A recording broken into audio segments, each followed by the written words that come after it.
నష్టం ఎంత? Hyderabad Hydraa and convention కూల్చివేతతో ఒక్కసారిగా ఉలిక్కిపడ్డ అక్కినేని కుటుంబానికి వేణుస్వామి కామెంట్స్ తో చాలా మంది నెటిజన్స్ ముడిపెడుతున్నారు. ఒక స్త్రీ మూలకంగా వీళ్ళ భార్యాభర్తల మధ్యన గొడవలు వచ్చేటువంటి అవకాశం ఉంది. నాగ చైతన్య శోభిత జాతకం బాగలేకపోయినా ఎంగేజ్మెంట్ అవ్వడంతో తొలి దెబ్బతోనే నాగార్జునకు ఆర్థికంగా భారీ స్థాయిలో నష్టం జరిగింది అంటూ విమర్శిస్తున్నారు. శోభిత జాతకంలో చాలా ఎక్స్ట్రీమ్ ప్రాబ్లమ్స్ కనిపిస్తా ఉన్నాయి. సో ఒక స్త్రీ మూలకంగా వీళ్ళ జాతకంలో వీళ్ళు విడబాటుకు గురయ్యే అవకాశం ఉంది. ఈ నేపథ్యంలో విలువైన 3.5 ఎకరాలకు పైగా భూమితో పాటు నాగార్జున ఆర్థికంగా ఎంత నష్టపోయాడో ఇప్పుడు చూద్దాం.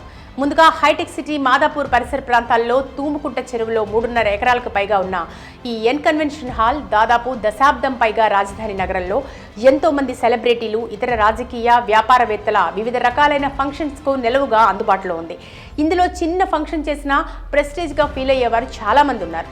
దీంట్లో ఏ చిన్న బర్త్డే ఫంక్షన్ చేసినా రెంట్ భారీగా సమర్పించుకోవాలి. అంటే ఎంత లేదన్నా 25 నుంచి 50 లక్షలు ఛార్జ్ చేస్తారని సమాచారం. కొన్నిసార్లు సంఖ్యను బట్టి రేటు కోటి వరకు ఉంటుందని అంచనా.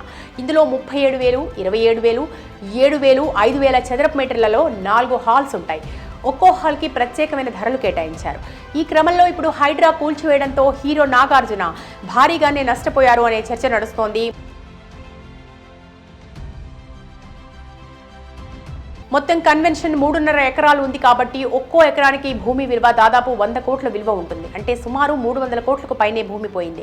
ఇక కన్వెన్షన్ హాల్ విలువ 500 కోట్లకు పైగా ఉంటుందని తెలుస్తోంది. ఇందులోని 4 హాళ్ల ద్వారా ఫంక్షన్ జరిగిన రోజు 50 లక్షల నుంచి కోటి వరకు ఏటా 100 కోట్లకు పైగా ఆదాయం సమకూరుతుంది. హైడ్రా కూల్చేసిన హాళ్లతో పాటు ఈ సీజన్లో వాటిల్లో జరగాల్సిన కార్యక్రమాలు జరగకపోవడంతో ఈ ఆదాయం అంతా ఆయన కోల్పోయినట్లే.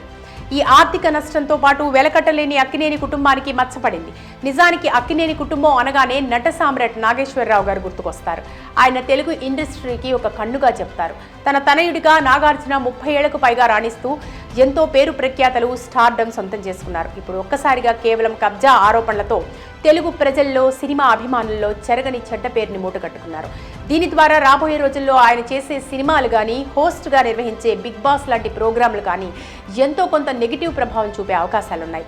ఇప్పటికే ఒకవైపు బాబు గోగినేని లాంటి వారు నాగార్జునను ఎలిమినేట్ చేయాలి అంటూ ప్రచారం చేస్తున్నారు. దీనికి తోడు వేణుస్వామి కామెంట్స్ నిజమయ్యాయి అంటూ సమంతకు అన్యాయం చేశారు కాబట్టే నాగార్జునకి ఇలా జరిగిందని అక్కినేని కుటుంబాన్ని టార్గెట్ చేస్తున్నారు. 2027 నుండి వైవాహిక జీవితంలో సమస్యలు అనేటువంటి ఏర్పడతాయి. ఏది ఏమైనా నాగార్జున కబ్జా ఆరోపణలతో తన వ్యాపార సామ్రాజ్యంలో 100 కోట్ల ఆర్థిక నష్టాన్ని చవిచూశారు. మరి భవిష్యత్తులో ఎలాంటి ప్రణాళికలు రచిస్తూ కెరీర్ని, కుటుంబాన్ని ముందుకు తీసుకెళ్తారో చూడాలి. అలాగే వీరి సమస్యలకు ప్రధానమైనటువంటి కారణం ఒక స్త్రీ మూలకంగా ఉంటుంది.